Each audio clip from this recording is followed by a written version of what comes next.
Hello everyone, True here, back with another video. I hope all of you guys are having a fantastic day. I know it's been a little bit of a while since I've last uploaded. Life has been super busy, especially school. That's been especially the hassle, but currently I am on break, so please do be expecting some more videos in the upcoming days on both standard and expanded format. Do stay tuned for those, and if you do want to get notified about them, do hit the subscribe button. It's the best way to support the channel, and it's also free. And while you're at it, don't forget to drop a like on today's video. It really helps this video in the YouTube algorithm. And with all of that being said, let's hop into today's deck. So in today's video, we are going to be covering the Coalossal VMAX deck that was featured in Pokemon's Top Deck Academy Episode 2. For those of you who do not know what Top Deck Academy is, it is a program that Pokemon started that invites experienced players who have been playing for years to the channel. These pro players make videos on decks, on deck building, playing the game, and just how to get better at it overall. So I highly do recommend going to check out those episodes. I'll link both of them in the description. Two of them have been released so far, and they will be releasing every Thursday from now on. And this is the deck that was built and featured in the second episode. It is a very interesting Coalossal VMAX deck, and if you take a look at it, I'm pretty sure you can see that we don't play any draw supporters besides Marnie. Normally you would see 4 Professor's Research, 4 Marnies, sometimes 3 Marnies, sometimes 2 Marnies, but normally you see 4, and in this very interesting list, for some reason we only play 4 Marnie. And what makes this even more interesting is that we don't play any Crobats, and we do only play 2 Dedenne-GX. That is very strange. I do not really agree with this decision. I do think that playing a 4-4 line of draw support is more optimal than relying off of Amazing Rare Jirachi and Dedenne-GX, but I'm willing to give new things a try, so that's what we'll be rolling with that this video. And another really interesting thing that I saw was Bea. Bea says discard the top 5 cards of your deck and attach any energy cards you discarded in this way to your bench fighting Pokemon in any way you like. I haven't really seen Bea played in Coalossal at all. I've only really seen it played in Phalanx, so I'm definitely very interested to try out Bea in this deck. I personally don't really like it that much, just from thinking about it, but in theory we could pull off a turn 2 G-Max Boulder, which sounds pretty good, I won't lie. So definitely very excited to try that out. We do play 1 Weakness Guard energy along with the 4 Stone Fighting energy and the 7 Fighting energy. This is the one card that I will outright say I don't agree with. I think Capture energy is significantly better because it allows you to grab out your things like Oranguru, Amazing Rare Jirachis whenever you attach it to Coalossal VMAX. I always think Capture energy will be better than Weakness Guard energy in this deck. I do not think Rowlet and Alone Executor is that overpowering in the meta to where you will run into it 5 out of every 10 games, so I don't think Weakness Guard energy is needed. We do only play a 3-3 line of Coalossal V to Coalossal VMAX. I personally like playing 4-4. 3-3 seems a little inconsistent to me, but in theory we don't really ever need more than 3 Coalossal VMAX, so I guess there are perks to only playing 3-3. Lets you fit in more text like Leon, which allows us to hit a little bit harder, and along with Martial Arts Dojo. And if we actually hit Leon in Martial Arts Dojo and G-Max Boulder, we're actually able to 1-hit KO an ADP, which does only have 280 HP, so that is a very interesting interaction. And another card that I heavily disagree with is Terrakion. In the video, I believe they mentioned they played Terrakion for the Altaria matchup. First off, Altaria is not popular at all in the meta right now, so we don't have to really worry about it. I guess you can make the argument that this is in for Decidueye Obstagoon, but we do only play 1 tech. This is not going to win us the Decidueye Obstagoon matchup, I feel like, so I do not agree with this Terrakion. I do feel like this can be taken out for a 4th Coalossal V, or a Crobat V, or even 1 Professor's Research for that matter. And yeah, that's really all I have to say for the deck. The rest of it's pretty straightforward. No Pokemon communication is definitely a little bit weird to me, but I guess it's fine. And with all of that being said, let's hop into some games. Alright, so hopping into our first game here against Wes90. Good luck to him or her. They're going to be calling the coin flip. We are winning the coin flip here, so I will opt to go first. I think pulling off the turn 2 G-Max Boulder isn't too much to ask for, and the starting hand's looking pretty good. We have the amazing rare Jirachi start, as well as an air balloon, as well as a quick ball, as well as an energy. That's about all I can really ask for turn 1 draw. That's all we really want, to be honest. So we can quick ball, find the Coalossal V, attach stone fighting, go from there. And it looks like we're up against Eternatus. We do see hammers, we do see Switch as well as boss. Probably Eternatus, but definitely could be something else. We're gonna take 1 draw. There's an Oranguru, that's alright. Yeah, this is most likely Eternatus, but it also could be just Spiritomb with Absol, but I'm guessing it's going to be Eternatus here. This is definitely a favorable matchup, so I'm going to quick ball away the Switch here, go for the Coalossal here. This is definitely going to be our go-to play here because we want that turn 2 the turn 2 first attack. So I'm gonna opt to attach the fighting here. The reason I don't want to attach stone fighting is because they do play crushing hammers. We saw that from the mulligans. So if we do attach stone fighting energy, they could in theory crushing hammer it away, whereas if they crushing hammer away this energy, we attach stone fighting energy, they would need another crushing hammer to discard that. So I always think it's better to attach fighting energy first. I'm going to attach the buff padding, use the Dreamy Revolution here, Revelation I should say, probably take the, it doesn't really matter this turn. I guess we can take the B here. If our opponent Marnies us, we probably want the Coalossal VMAX more so over the B, so just gonna take that here and bench the Oranguru, attach the fighting energy.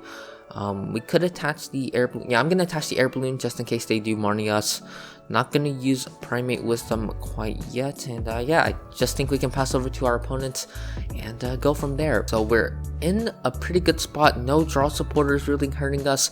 Like I said in the introduction, I do feel like playing for research for Marnie certainly optimal. This could be a professor's research or something like that right now, but because it is a B, it is not. There's a crushing hammer from our opponent. It does hit heads, and hey, that's why I did not attach the stone fighting energy. We prefer to keep our stone fighting energy around more so over the fighting energy. That's what I meant to say. So our opponent's getting pretty set up here. All they need now is an energy and a draw supporter probably. That's probably all they ever want here. They research away an Eternatus VMAX, a couple of switches, and some bosses. Okay, we'll take that any day. They got rid of some pretty good resources. They found the energy. It looks like they have the power accelerator. I imagine they probably have the second effect. No, they're gonna attach to the active. I don't really agree with that decision, because if they know what Coalossal VMAX does at all, they know it's very easy for us to KO this Eternatus. They definitely should have attached to the benched one here, so they could use that turn 2 Dread End. So I'm not too sure how I feel about that one from our opponent. Let's go with the Dreamy Revolution here. We're definitely, do I want to take the Rotom Phone or take the quick ball? So these are the two scenarios. We can either go for the Rotom Phone, which can allow us to see the top 5 cards of our deck and potentially get a fighting energy there, so we can attach stone fighting here, evolve, and just go for the eruption shot, or we can go for a quick ball, go for a Dedenne, and see 6 new cards. And we also have access to Primate Wisdom, so I actually think going for a quick ball here is a little bit better. So going to evolve into the Coalossal VMAX, going to attach stone fighting energy here, going to quick ball away the B. I don't really want to play B here, as weird as that sounds. I would probably prefer to play Marnie since our opponent has a 6-card hand. We could restrict that down to 4. I do like the sounds of doing that, so I'm just gonna go with the Dene here. And hey, there's about everything we could really ask for, to be quite honest. I think I'm just gonna Primate Wisdom this here. I think that's fine. Probably throw out the Martial Arts Dojo. I also think that's fine. And yeah, just hit them with the eruption shot. I don't really think we need to do quite anything else. And there's the concession from our opponent. They know that yeah, they definitely misplayed there. They should have attached to the benched one. And that's definitely going to cost them the game here. Hey, we get a dub over Eternatus with the Coalossal VMAX deck, and I'll catch you guys in the next game. Alright, so hopping into our next game here against Jam Pyro. Good luck to him or her. Our opponent's going to be calling the coin flip here. Let's see if we win or not. We do win the coin flip again. That's very fortunate. Gonna opt to go first like I did in the last one. Again, like you saw in the last game, pulling off that turn 2 eruption shot can be pretty good. Unfortunately, our start does not look as nearly as good as the last one. We need a quick ball or Coalossal V. Yeah, those cards would definitely be preferred. Top decking another energy is not gonna do it. Let's see what we get here. Hey, there's the Coalossal V I was talking about. So definitely going to be benching this.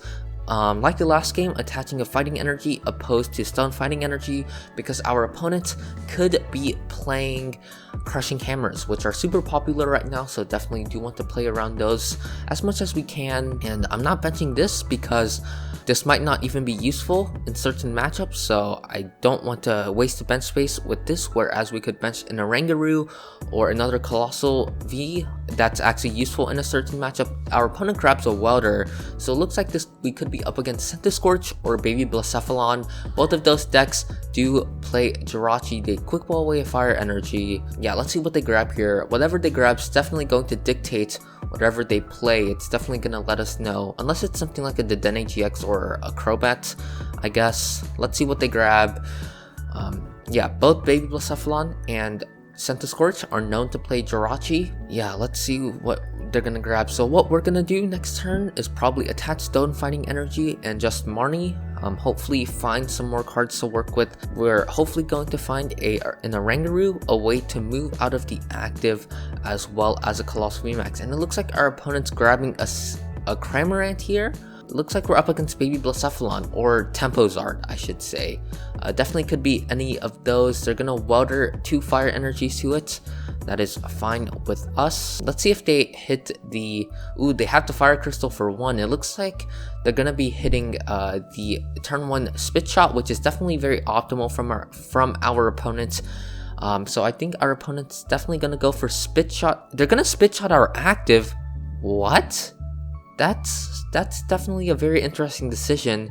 They 100% should have hit our Coalossal V, because if they are playing Reshizard, they could have Spit Shot and Double Blazed our Coalossal VMAX and KO'd it, and that would have been super optimal from our opponent. I don't really understand that decision at all, but I guess we'll take it. So I'm gonna go with the Marnie here, disrupt our opponent's 5-card hand to a 4-card hand, and this hand's not good at all. Because we're gonna have to dig for I think we just have to go for Dedenne, and unfortunately we're gonna have to get rid of so many Marnies. That's definitely not optimal at all.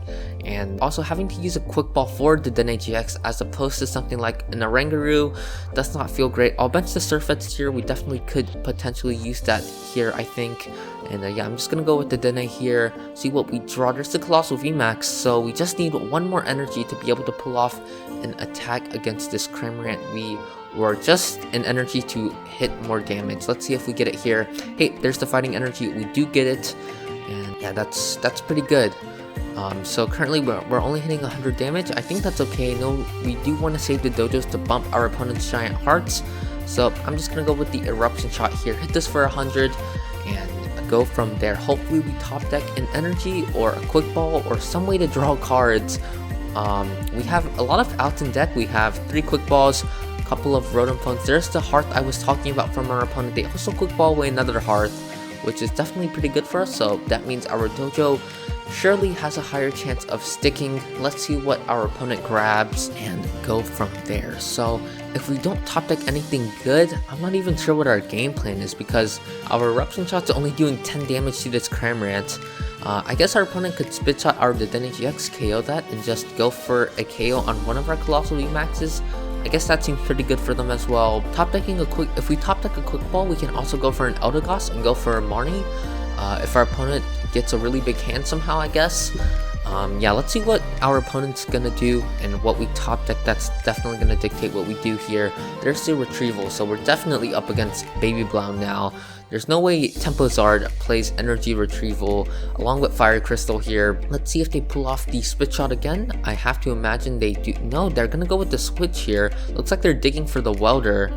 I guess they don't have it quite yet. They're gonna Quick Ball away Fire Energy, go for the Mewtwo. Okay, so they're gonna guarantee the Welder this way. That is fine with us.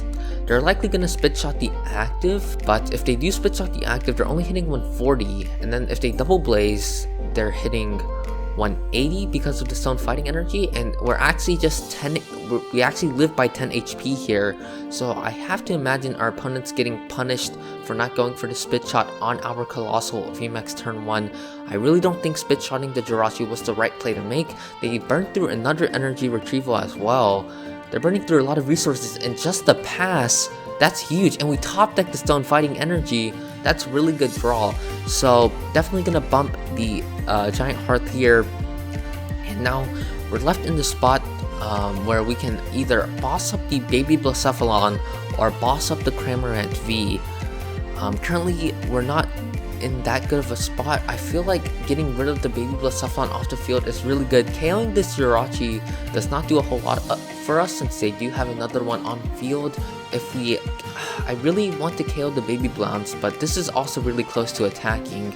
Our opponent can't attack us unless they find a Water. I'm just gonna boss up the Cramorant V and take it out. Hopefully this is the right play to make. I'm not entirely sure. Maybe killing this might have been better because it can one-hit KO us, but our opponent needs so much to get the KO on our Coalossal VMAX this turn.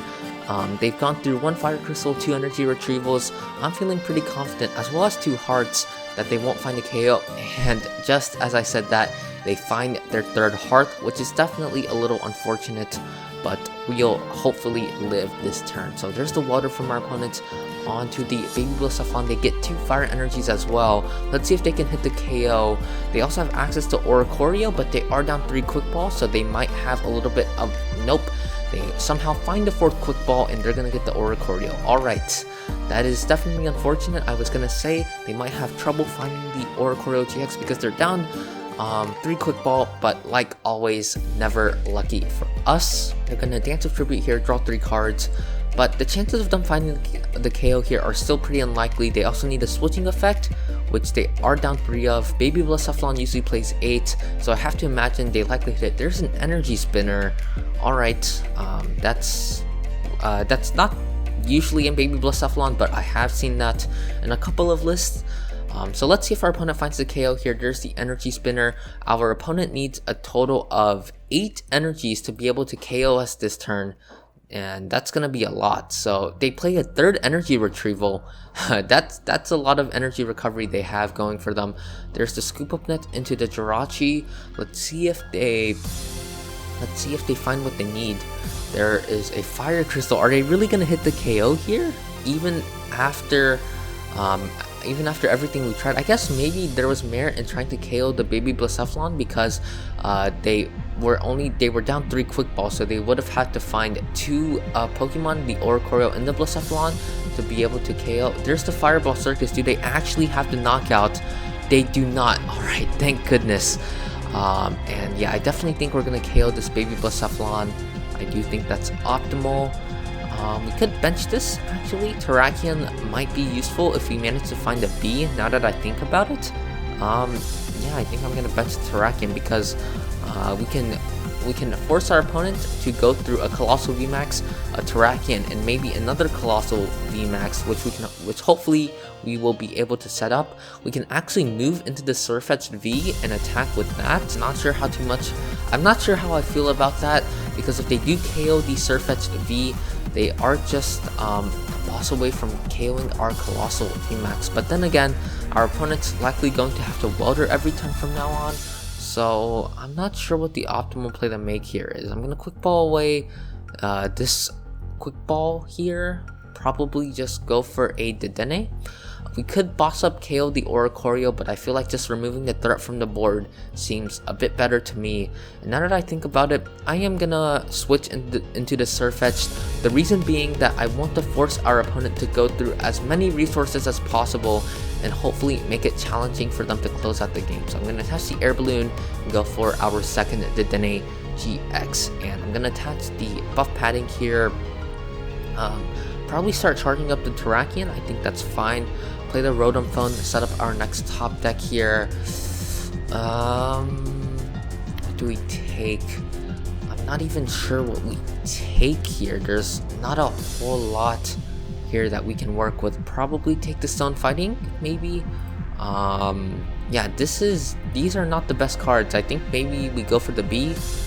I'll probably just play the second Rotom Phone here. We're taking for some sort of way to draw cards, I would imagine.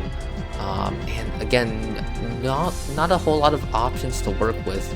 Probably just go with the Bea again, because I'm not even sure anymore. We do have the Switch in hand, so we can, in case our opponent KOs the Sirfetch'd, we can go for the Bea on the Terrakion, and if we hit the necessary energies, we can go for that Switch. So we're gonna go for the Meteor Smash here on this Blacephalon. Take a prize card. It is a Jirachi. That is not a bad draw from the prize cards, considering the current scenario we are in. And our opponent needs 5 energies to KO our Sirfetch'd. And if we did not move the Coalossal VMAX, our opponent would have needed how many energies? Let's do the math here. We had 350, 370, 420 HP, so they would have needed approximately like 4 energies, I think. So moving into the Sirfetch'd V forces our opponent to have 1 more energy, which I do think is probably the better play to make. They also get rid of the boss's orders, which is a good thing for us. And I have to imagine our opponent's probably gonna get the KO here. That's pretty thin, and they actually play 4 energy retrievals, which is a lot. So our opponent's probably gonna get the KO here. Yeah, I definitely find it pretty hard to imagine they whiff. Maybe I should not have attached the air balloon to the active. Maybe should have attached it to something else. But I was thinking in case our opponent whiffed the KO, we could pivot this into a Dedenne, switch back, and attack with it again. So maybe there was something I could have done different there. Let's see if our opponent pulls off the attack. They are down a couple of switches. They're down 5, so they have 3 more left. With the 4-card deck, I have to imagine there's the concession from our opponent. Looks like they whiffed a KO. And yeah, we take 2 dubs with this super wonk Coalossal VMAX deck. I hope you guys enjoyed the video. If you did, please remember to like and subscribe. And as always, remember to have a good day, stay safe, and peace out.